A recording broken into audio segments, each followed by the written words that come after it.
যে শুক্ৰগুৰুৰ অৰ্ডাৰ মতে এই বয়সটো আমি সলাব পাৰোঁ। গতিকে সেই পুত্ৰ, মই ডেকা হৈ আছোঁ, এই মোৰ ডেকা জীৱনটোৰ কাৰণে তুমি এতিয়া এই কুৰূপটো লোৱা বা জৰা ৰূপটো লোৱা। কিছুদিনৰ পাছত যেতিয়া এই সংসাৰখনত মই ঘূৰি পাকি প্ৰজাসকলক চলাই সদৌ শেষত মোৰ বয়বৃদ্ধ বয়স আহিব, সেই সময়ত তেতিয়া এই ৰূপটো মই ল'ম, হয়নে? কিন্তু আজি বৰপুত্ৰই এই কথাটো মানি লোৱা নাই। সদৌ শেষত কুৰু তেওঁৰ সমিষ্ঠা অৰ্থাৎ দাসীৰ পুত্ৰ যিটো, সিহে সদৌ শেষত মানি ল'ব। এতিয়া আমাক সেইকাৰণে কৈছে মায়া, লোভে পাপ, পাপে মৃত্যু। এজন মানুহক মই কৈছিলোঁ এদিন, সেই লোকসকল, মানুহ যেতিয়া খুব লোভ আহিব ধন হ'ব, ধন হোৱাৰ পাছত অহংকাৰ আহিব। গতিকে লোভৰ বাপেকৰ নাম কি জানে? ধন। ধনৰ বাপেকৰ নাম কি জানে? অহংকাৰ। অহংকাৰৰ বাপেকৰ নাম কি জানে? পাপ। পাপৰ বাপেকৰ নাম কি জানে? মৃত্যু। হয়নে? সাৱধান হওক, সকলোৱে আমি সাৱধান হ'ব পাৰিব লাগিব। গতিকে আজি এই দেখুৱালে আমাৰ লোভটোৰ কাৰণে গতিটোৱে। গতিকে আমাৰ প্ৰত্যেকৰে লোভ, মোহ, কাম, ক্ৰোধ, মাদ, মাৎসৰ্য, ছটা ৰিপু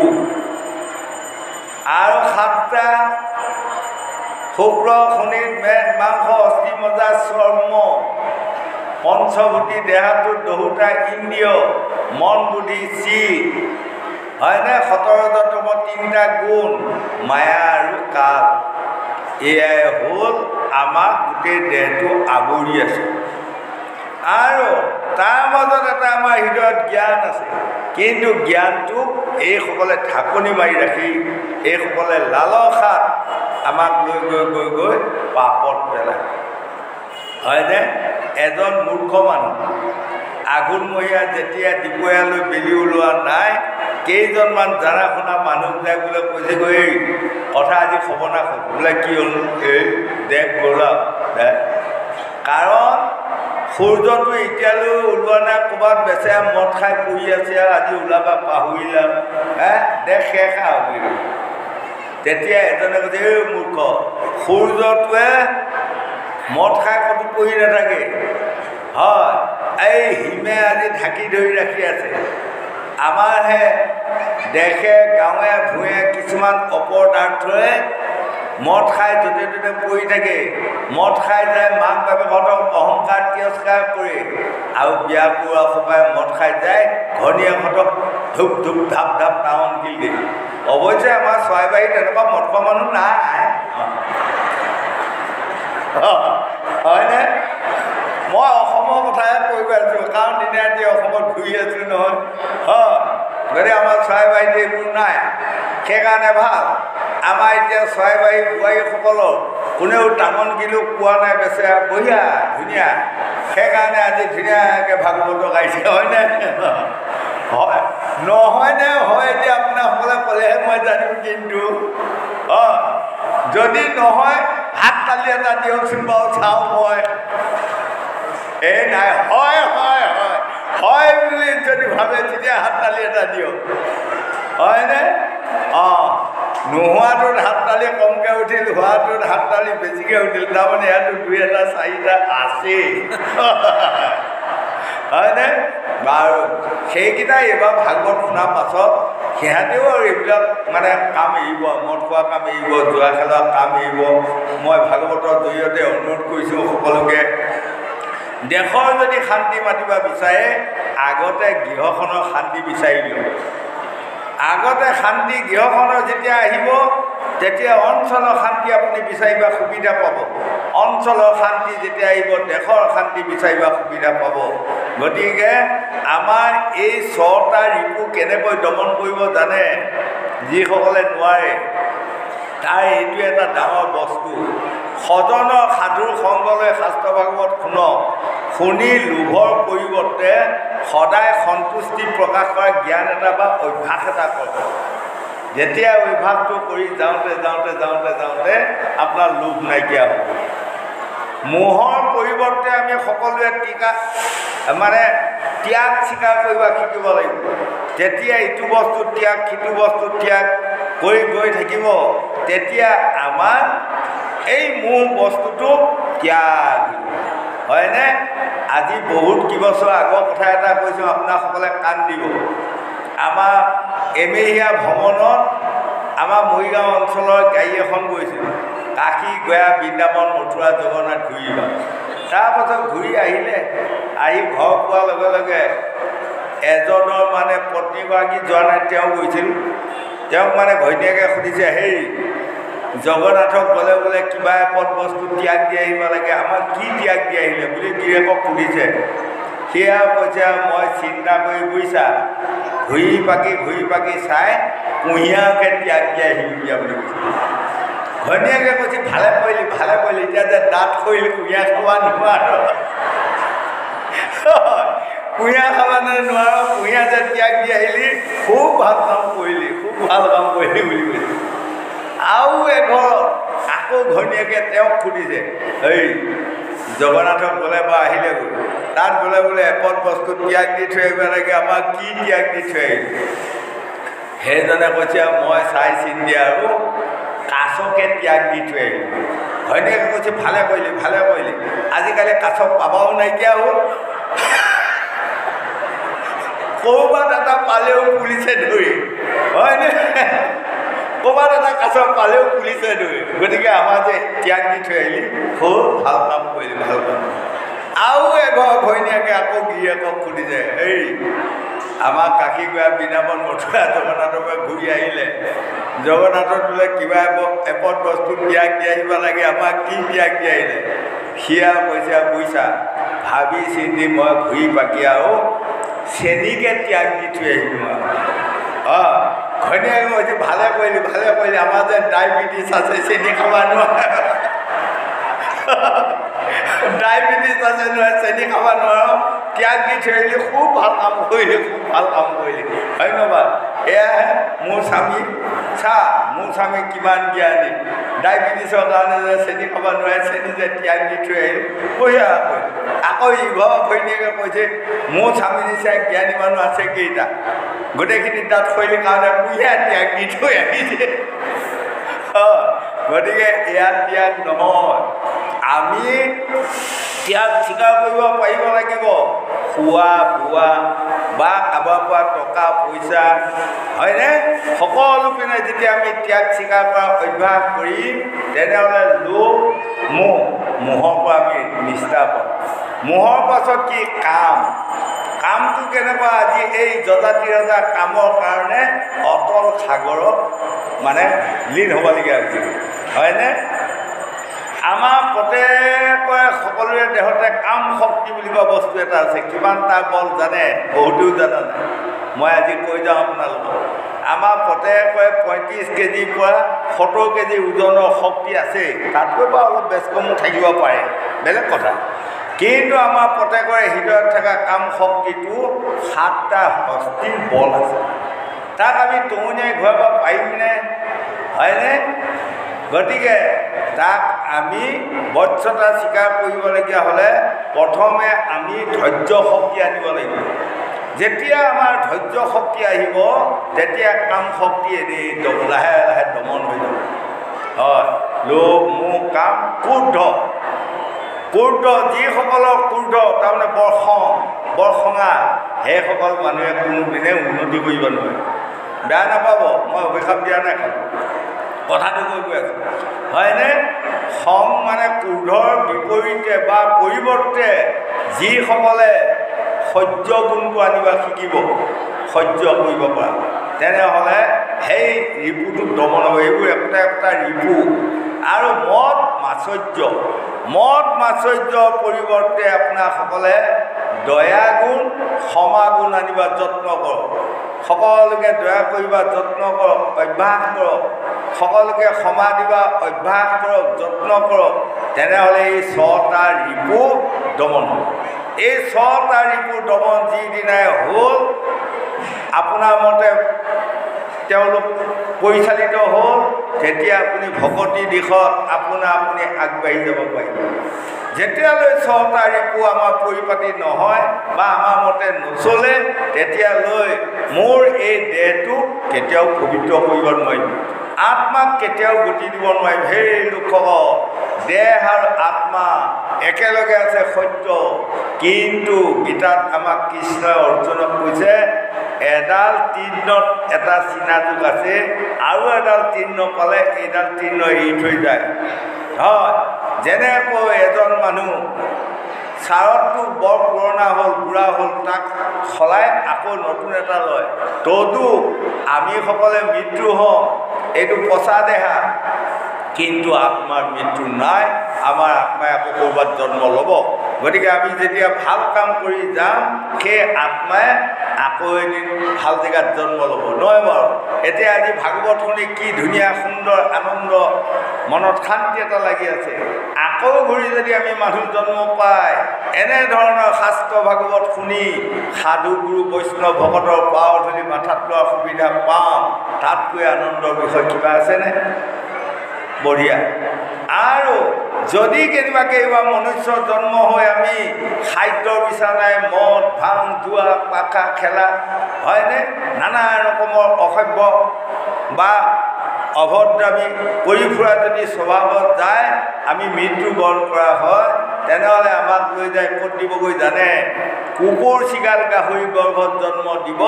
তেতিয়া বৰকচু আৰু 20টা খাই ফুৰিব লাগিব, হয়নে? গতিকে আমি যাতে ভৱিষ্যতে 20টা বৰকচু খাই ফুৰা জীৱন নহওঁ, তেনেকৈ আমি সকলোৱে প্ৰতিজ্ঞাবদ্ধ হৈ সকলোৱে আমি হৰিনাম শুনি এই ৰিপুসমূহক পৰিচালিত কৰিব শিকাটোৱে পৰম কৰ্তব্য বুলি ভাগৱতে আমাক বুজাই আছে। গোবিন্দ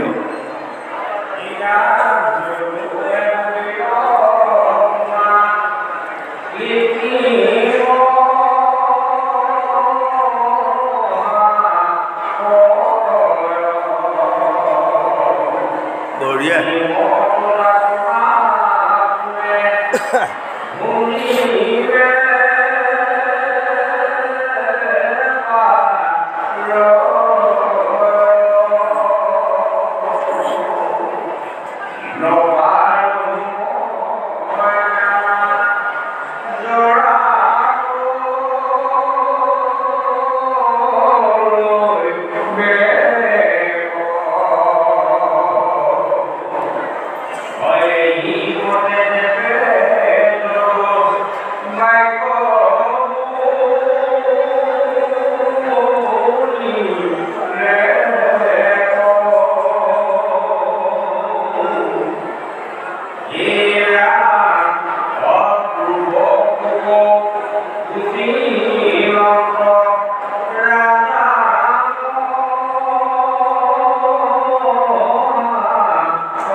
যদুৰ পৰা আদি কৰি আটাইকেইটা পুত্ৰই তেওঁৰ বাক্যটো ৰজাৰ বাক্যটো মানি নল'ল।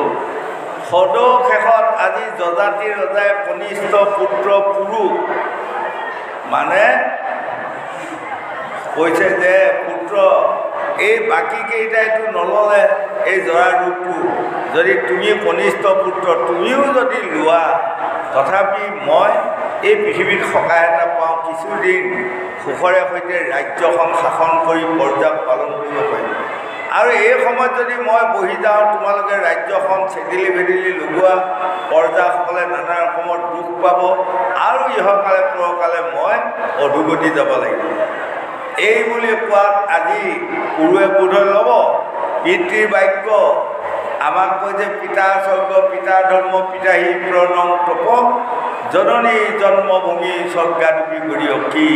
এই লোকসকল চাৰি গুৰু তিনি শৰণ তেওঁ হ'ব আমাৰ জন্ম নিবাৰণ। চাৰি গুৰুৰ প্ৰথম গুৰুটোৰ নাম হ'ল আদি গুৰু পিতৃ মাতৃ, দ্বিতীয় গুৰু হ'ল অনাদি গুৰু ভগৱন্ত গোবিন্দ ৰাম মুৰাৰী মুকুন্দ ৰাম মুৰাৰী ভকতি লোচন দুখ বিমোচন ভকতৰ ভয়হাৰী। ৩ নম্বৰ গুৰু হ'ল শিক্ষক শিক্ষয়িত্ৰীসকল, যিসকল ছাত্ৰ ছাত্ৰীয়ে শিক্ষক শিক্ষয়িত্ৰী ভগৱান স্বৰূপ মানিব পাৰে, তেনেহ'লে সেইসকলে শিক্ষা বিদ্যাত নিশ্চয় পাৰ্গত হ'ব। চতুৰ্থ ৪ নম্বৰ গুৰু হ'ল দীক্ষাগুৰু পথ প্ৰদৰ্শক, এই পথে যোৱা, এইকেইটা মন্ত্ৰ গোৱা, এই মতে আত্মাক গতি দিয়া, এয়া হ'ল ৪টা গুৰু। ৩টা শৰণ নামত শৰণ গুৰুত শৰণ সন্তত শৰণ তেওঁ হ'ব আমাৰ জন্ম নিবাৰক। গুৰু মানে কি? আশ্ৰয়। আশ্ৰয় মানে কি? পৰিচয়। পৰিচয় মানে কি? নিশ্চয় খাটা হয়নে? গুৰু ব্ৰহ্মা গুৰু বিষ্ণু গুৰুদেৱ মহেশ্বৰ গুৰুদেৱ পৰম ব্ৰহ্ম তস্मै শ্ৰী গুৰুৱে নম। তেনেহ'লে এই গুৰু আশ্ৰয় আমি ল'ব লাগিব। আমাক কৈছে শাস্ত্ৰই। আৰু সেই লোকসকল অজ্ঞানত তিমি ৰান্ধৰ্য জ্ঞানঞ্জনম চলাকয়া চৈখুন্মলিতং যেন তস্मै শ্ৰী গুৰুৱে নম। আমাৰ অজ্ঞানটোক নাশ কৰি জ্ঞান আনিবলগীয়া হ'লে আমি সাধুৰ সংগ ল'ব জানিব লাগিব, পাৰিব লাগিব। সাধুৰ সংগৰ অবিহনে কেতিয়াও মই অজ্ঞানীটো দূৰ কৰিব পৰা ক্ষমতা মোৰ নাই। সাধুৰ সংগ আমি ল'বই লাগিব, তেতিয়া আমি আমাৰ কামত আহিব। আৰু এয়া হ'ল নামত শৰণ। আজি যে আপোনাসকলে ভাগৱত শুনি আছে, এয়াই হ'ল নাম শৰণ। হয়, গুৰু শৰণ নাম শৰণ। সন্তত শৰণ তেওঁ হ'ব আমাৰ জন্ম নিবাৰণ। সন্ত মানে কি? আমাৰ উঠি অহা যুৱক যুৱতী প্ৰজন্মসকলে কিছুৱে বুজি নাপায়। একান্ত চিতে ভাগৱত যিসকলে শুনি আছে তাকে কয় সন্ত। গংগা পাৰত শুকদেৱে পৰীক্ষিতক বুজাই গৈ আছে সন্ত সন্ত সন্ত। তেতিয়া পৰীক্ষিত ৰজা সন্দেহ হৈ শুকদেৱক প্ৰশ্ন কৰিছে, গুৰুদেৱ সন্ত মানেনো কি, মোক অকণমান বুজাই দিয়ক। তেতিয়া শুকদেৱে কৈছে, ধন্য ধন্য ৰজা পৰীক্ষিত, তুমি বৰ ধুনীয়া সুন্দৰ প্ৰশ্ন কৰিছা। এই প্ৰশ্ন উত্তৰটো মই কৈ যাওঁতে পৃথিৱীত এদিন পৰি ৰ'ব। আৰু কলিত লোকসকলে ইয়াক পালে যিয়ে ইয়াক আদৰি ল'ব সেইসকলে আত্মাক গতি দিব পাৰিব, হয়নে?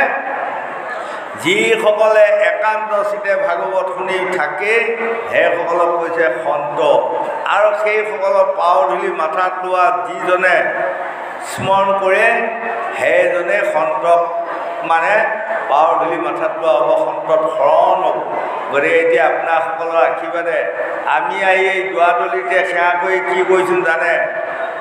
যিমান লোক ভাগৱতত আহি থাকিব সকলোৱে পাও ধূলি আমাৰ অধমৰ মাথাত দিব।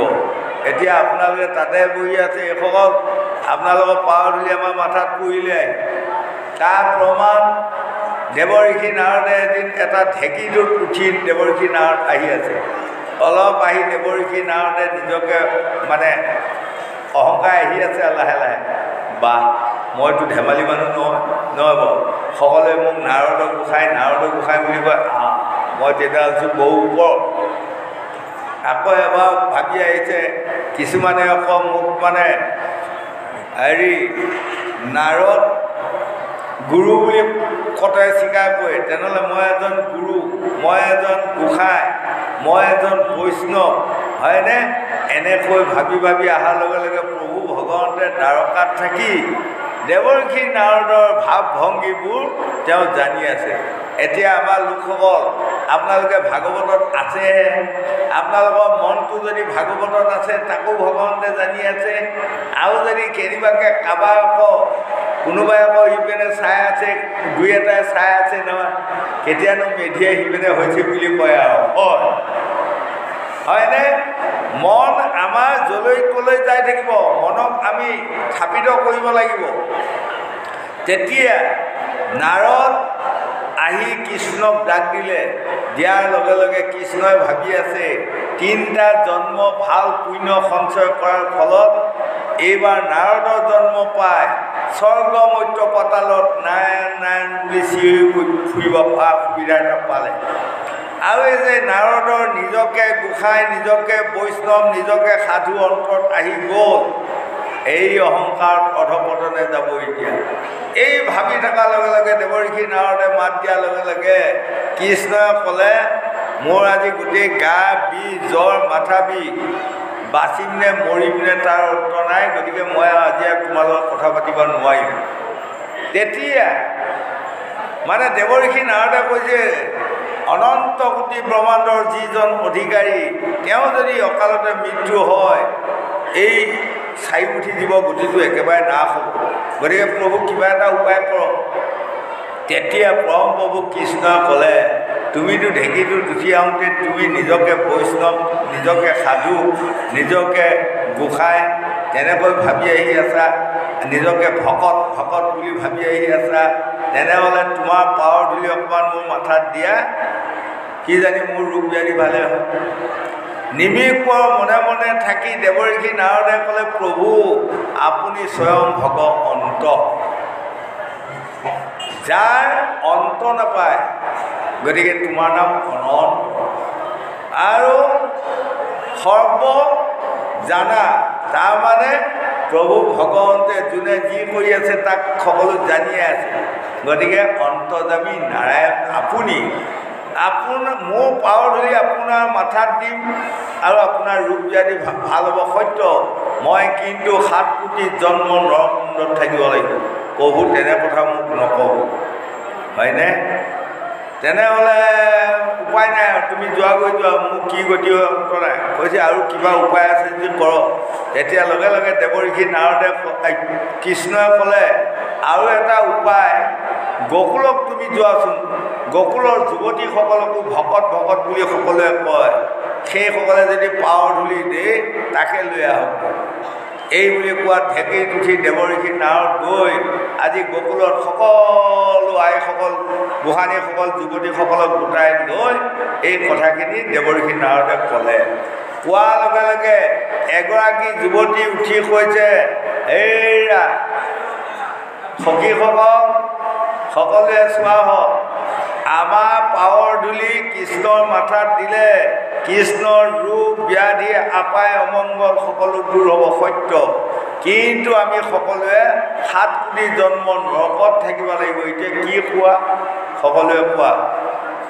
তেতিয়া সকলো শ শ গোপী উঠি চিঞৰি উঠিল, প্ৰভু ভগৱন্তক ভালে ৰাখিম। লাগে আমি 7 কোটি জন্ম নহয়, 9 কোটি জন্ম দৰকাৰ হ'লে নৰকত থাকিম, তথাপি আমি ভগৱন্তক বাচাই ৰাখিম।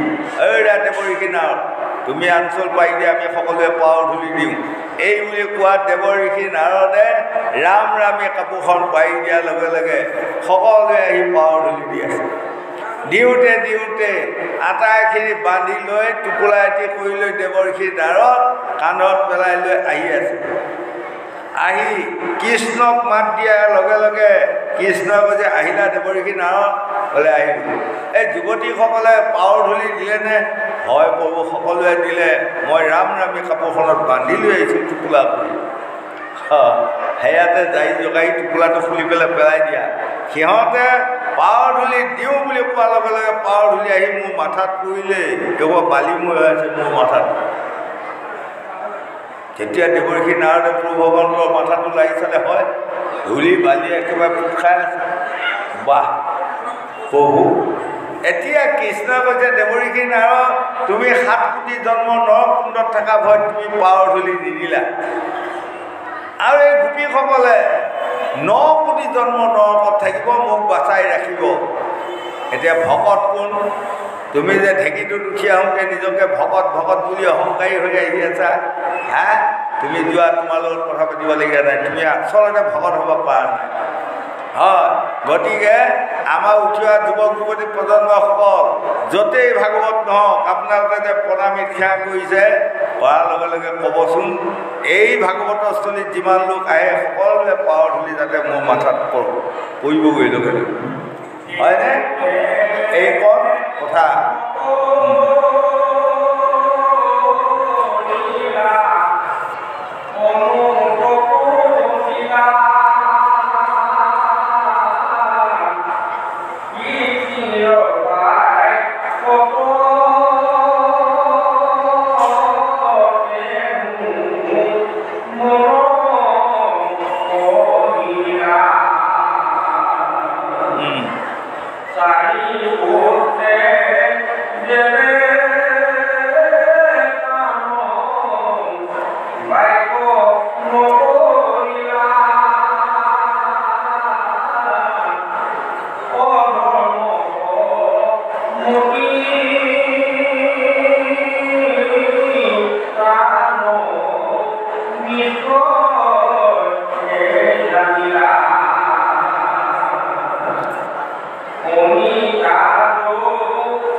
কনিষ্ঠ পুত্ৰ পুৰুষ কৈছে তুমি গোটেই সৰু ল'ৰা, কিন্তু তোমাক ক'বলগীয়া মোৰ ভালে নালাগিল, তথাপি এতিয়া নকওঁ, নক'লেও নহয়, কাৰণ তোমাৰ ভাতৃসৱে মোৰ দুখ নুবুজিলে।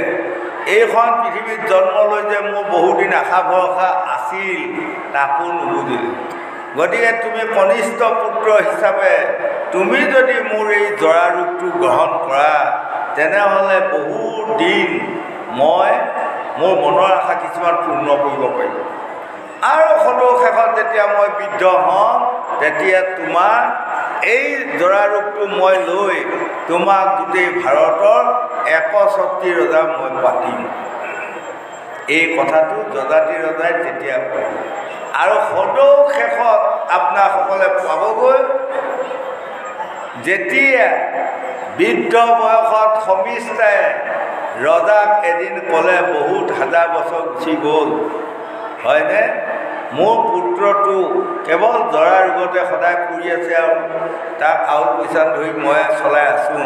হে মহাৰাজ, এতিয়া আপোনাৰো বয়স হ'ল আৰু আপুনি ৰোগটো লৈ মোৰ পুত্ৰটোক মুক্তি এটা কৰি দিয়ক। এই তেতিয়া যযাতি ৰজাই তেওঁ সেই জৰা ৰোগটো লৈ পুৰুষ মুক্তি কৰি দিব আৰু দি ক'ব যে তোমাকে আজি ভাৰতৰ মই ৰজা পাতিলোঁ। তেতিয়া লগে লগে যদুৱে মানে তাত জবাব কৰিব, মই ডাঙৰ হিচাপে বৰপুত্ৰ হিচাপে ৰাজ সিংহাসনৰ অধিকাৰী মই। আগৰ যুগৰ ৰজাৰ পুত্ৰ বৰপুত্ৰই সদায় অধিকাৰী, তেনেহ'লে মই হ'ব লাগে। যযাতি ৰজাই তেতিয়া কৈছিলে, তুমি পিতৃৰ বাক্য অমান্য কৰিলা, গতিকে তোমাক মই পুত্ৰ বুলি স্বীকাৰ নকৰোঁ। পুৰুষ কনিষ্ঠ হ'লেও তেওঁক মই আজি ৰজা পাতিলোঁ ভাৰতৰ, হয়। আৰু তেতিয়া যদুৱে কৈছিলে, মই পুৰুষ বধ কৰি হ'লেও এদিন ৰাজসিংহা কাঢ়ি ল'ম। আই লগে লগে আজি যযাতি ৰজাই যদুক খাপ দিলে, যদু কেৱল তুমিয়ে নোহোৱা, তোমাৰ যিমান বংশ হ'ব সেই বংশত যিয়েই ভাৰতৰ ৰজা হ'ব, ৰাজসিংহাত বহাৰ লগে লগে তাক জৰা ৰোগে পাব। আজিও সেই যযাতি ৰজাৰ খাপটো চলি আছে। গতিকে এতিয়া সেই যদুৰ পৰা যিবোৰ জন্ম লৈ লৈ লৈ লৈ আহি গ'ল দ্বাপৰ যুগলৈ, সেইটোকে কৈছে যদু বংশ। গতিকে তাত কৃষ্ণ জন্ম হ'ল, কিবা হ'ল, কোনোবা হ'ল, কিন্তু ৰজা হোৱা অধিকাৰ তাত নাই, তেওঁলোকে নোৱাৰে। হ'লেই তাৰমানে জৰা ৰোগে পাব। এইটো যযাতি ৰজাৰ অভিশাপ আছিল। গতিকে আমাক কৈছে এই লোকসকল, আমি যাতে কোনেও কোনোদিনে সাপত আমি কৰিবলগীয়া নাই। এইটো কোনে দিছিল সাপ? পিতৃয়ে দিছিল। পিতৃ মাতৃ ল'ৰা ছোৱালীসকল মনত ৰাখিবা, পিতৃ মাতৃয়ে যদি দুখ পায়, আঘাত পায়, কষ্ট পায়, পুত্ৰসকলক যদি অভিশাপ দিয়ে, ইহকালে পৰকালে নিস্তাৰ নাই, আপোনালোকে ভুগিব লাগিব। হয়, গতিকে এতিয়া মন কৰিব, আমাৰ এই সংসাৰখনত কিছুমান আগতকৈ পৰম্পৰা অলপমান বেলেগকৈ চলি আহি আছে। কি জানে, যেনেকৈ এজন মানুহ ল'ৰা ছোৱালী দুটা আছে নহয়নে, ছোৱালীজনী ক'ৰবাত বিয়া দিলে, ল'ৰাটোক আকৌ ক'ৰবাৰ পৰা বিয়া কৰি আনিলে। এতিয়া ফোন সোপা ওলোৱাৰ পৰা আৰু খবৰ নাখল, এই মোবাইল সোপা ওলোৱাৰ পৰা কথা শেষ। আগতে ছোৱালীজনী দূৰত বিয়া দিলে খবৰ খাতি নাপায়, কেতিয়াবা যায় খবৰ এটা লৈ গৈ আকৌ চিঠি এখন লিখি দিয়ে, চিঠি এখন পঠাই দিওঁতে 12 দিন 10 দিন লাগে। এতিয়া কিন্তু ইয়াত যদি আপোনাসকলৰ আইসকলৰ মাজত আছেই, নিশ্চয় মন কৰিব, প্ৰায়বিলাকে ছোৱালী বিয়া দিয়া, ল'ৰালৈ বিয়া পাতি আনা আমাৰ বৃদ্ধ যিসকল আইসকলে ৰাতি সদায় জীয়েকক ফোন কৰিবই, চবেই কৰিব, হয়নে নহয় কওক? চবেই কৰিব। কেনেকুৱাই ভালনে? আকৌ মাকে কি ক'ব জানে, কেনে জোঁৱাইটোক পতাই ল'ব পাৰিছ, তেতিয়া জীয়েকে কৈছে মই এতিয়া যি কওঁ তাকে শুনে মোৰ কথা পেলাব নোৱাৰি নহয় কি ঐ শহু শাহুক পতাই ল'লি নে নাই কয় যে এই শহু শাহু এতিয়া মই দিলেই খাব নিদিলেই শুকুৱাই মাৰিম মই তেনেকুৱা কৰিম বঢ়িয়া কৰিলি তেনেকৈ কয় মায়ে হয়নে যেতিয়া আকৌ ইপিনে নিজৰ বোৱাৰীয়েকে যেতিয়া দুখ দিব জ্বালা দিব তেতিয়া ক'ব কি জানে কুহুকৈ কান্দি কিছুমানে মই পাই ফুৰিছোঁ নহয় আজি মাছ ভাল মাছ কেইটামান আনিল ভাল মাছ এনেকুৱা নিদিল বোৱাৰীজনীয়ে হয়নে অঁ বোৱাৰীয়েকে দুখ দিলে দুখ পায় সিপিনে জীয়েকক কি কৈছে হে হালকো তেনেকৈ চলাবি হয়নে নহয় আজি প্ৰায় আইসকলৰ তেনেকুৱা কিছুমান মানে স্বভাৱত পৰিণত হৈছে ন অৱশ্যে চৰাইবাহী আইসকলৰ নহয় এইটো গতিকে আমাক কৈছে সেই লোকসকল নিজৰ জীয়েকক কিন্তু মানে ফোন কৰি দিব সকলোকে পতাই সকলোকে তলত ৰাখ আকৌ আপোনাৰ বোৱাৰীয়েকৰ মাকেও তাইক ফোন কৰি কৈছে সেইসকলক তলত ৰাখ এয়া এতিয়া এই সংসাৰখনত তেনেকুৱা হৈ আহিছে গতিকে আমাৰ কিছুমান লোকসকলে দুখ পায় গতিকে আমাৰ বোৱাৰীসকলক মই আজি ভাগৱতৰ জৰিয়তে কৈছোঁ আপোনাসকলে কোনেও তেনে ব্যৱস্থা নল'ব আপোনালোকৰ মাকসকলে যিয়েই নক'ব সেইকাৰণে ডাকৰ বচনত এটা আছিল কি জানে মাটি কিনিবি বুক খাল ছোৱালী আনিবি মাক ভাল আগৰ যুগত আগেই ছোৱালী চাবলগীয়া আমাৰ ছোৱালীহঁত আমাৰ আই বোপাই কোৱা শুনিছোঁ আগেই চাব লাগিব মাকৰ স্বভাৱ চৰিত্ৰ কেনেকুৱা যদি স্বভাৱ চৰিত্ৰ ভাল হয় জীয়েক ভাল হ'ব কিন্তু আজিকালি এইবিলাক নহয় ফোন কৰা যুগ হ'ল আৰু হয় বাইক লৈ যাওঁতে বাইকত উঠিব পালে যেতিয়া ধুনীয়া ল'ৰা ধুনীয়া ছোৱালী হৈ গ'ল আৰু হয়নে আজিকালি এনেধৰণৰ হৈছে গতিকে বোৱাৰী গোসাঁনীসকল আপোনালোকে শহুৰ শাহুৰ ডাঙৰ সম্পত্তি বুলি ধৰি লওক শহুৰ শাহুৰক যদি যিসকল বোৱাৰীয়ে শান্তি দি ইহলোকৰ পৰা পৰলোকলৈ পঠিয়াব পাৰে তেওঁলোকে ইজনৰ 9টা জন্ম সিজনৰ পৰা পাব 9টা জন্ম 18টা জন্ম তেওঁ সৌভাগ্যৱতী হৈ গ'ল সৌভাগ্যৱতী কাক বুলি জানে ভাগ্যৱতীৰ ওপৰত সৌভাগ্যৱতী বেয়া নাপাব কোনেও যাৰ ল'ৰাও আছে ছোৱালীও আছে এগৰাকী নাই স্বামীও আছে 60 বছৰৰ পাছলৈ তেওঁৰ স্বামীও আছে হয় ধন জনৰো কোনোপিনে অভাৱ নাই উৰা পিন্ধাৰ কোনোপিনে অভাৱ নাই তাৰমানে কোনো চাইডে অভাৱ বুলি কোৱা বস্তু নাই সেইগৰাকীয়ে কৈছে সৌভাগ্যৱতী গতিকে চাওক আপোনালোকে যদি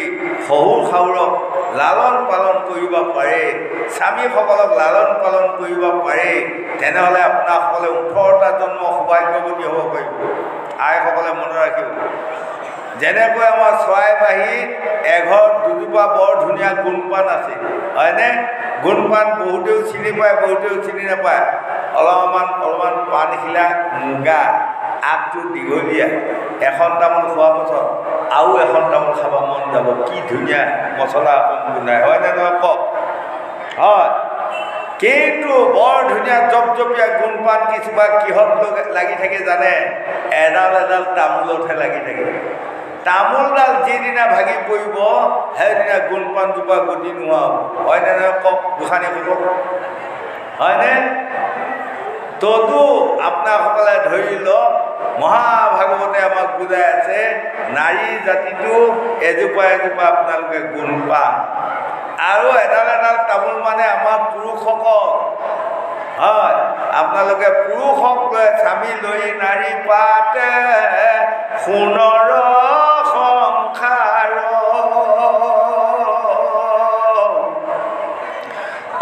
স্বামী নহ'লে নাৰী দিনতে আন্ধাৰ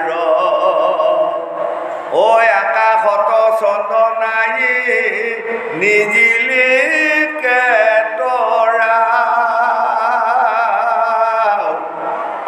যিটো নাৰী স্বামী নাই জীৱনতে মৰা এয়া শাস্ত্ৰবাণী গতিকে আপোনালোকে স্বামী শহুৰ শাহু আপোনাসকলে আউল পইচন ধৰি ধুনীয়াকৈ চলাব, আপোনালোকে সৌভাগ্যৱতী হ'ব পাৰিব। আকৌ এইকণ কথা কওঁতে হ'ব আমাৰ ডেকা বন্ধুসকলে নাভাবিব, বাহ আমাক লৈহে তাই সোপা আছে। এই ডেকা বন্ধুসকল, ডাকৰ বচনত আকৌ কি কৈছিল জানে? যাৰ নাই তিৰি তাৰ নাই গিৰি। যাৰ পত্নী নাই সেইসকল লোক সদায় দিনে ৰাতিয়ে এন্ধাৰ, অন্যৰ দিনত পোহৰ, তেওঁলোকৰ সদায় এন্ধাৰ। গতিকে নাৰী নোহোৱা পুৰুষসকল যে সদায় আন্ধাৰত পৰি থাকিব লাগিব, ই ধুৰ সত্য। গতিকে ঘোষাত মাধৱদেৱে লিখিছে, প্ৰকৃতি পুৰুষ দুয়ো নিৰন্তা মাধৱ, সমস্তৰে আত্মা হৰি পৰম বান্ধৱ। হয়নে? প্ৰকৃতি পুৰুষ দুয়ো হবা এক মতি, তেৱেহে সিজিব হৰিত ভকতি। তেতিয়াহ'লে আপোনাসকলে ভাগৱত শুনি ভকতি উপাৰ্জন কৰি ইহকালে পৰকালে সৌভাগ্যৱান সৌভাগ্যৱতী হ'ব পাৰিব বুলি 4 বেদ 14 শাস্ত্ৰ 18 পুৰাণে আমাক বুজাই আছে। বুজিছ?